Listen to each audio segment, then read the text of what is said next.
माजी मुख्यमंत्री दिवंगत नेते विलासराव देशमुख यांच्या पुतळ्याचं अनावरण झालेलं आहे।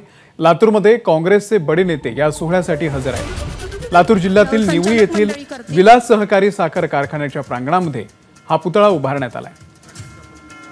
माननीय आमदार श्री कैलासजी गोरंट्याल यांचंही स्वागत संचालक मंडळी करतील। सन्मान्य वैजनाथराव शिंदे साहेब, त्र्यंबकजी भिसे, माजी आमदार दिलीप कुमार सानंदा,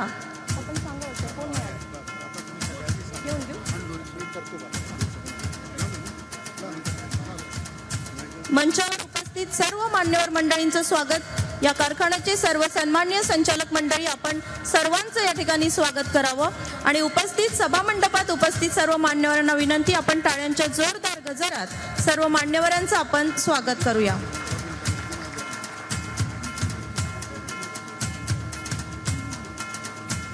माजी आमदार माननीय श्री दिलीप कुमारजी सानंदा यांचं।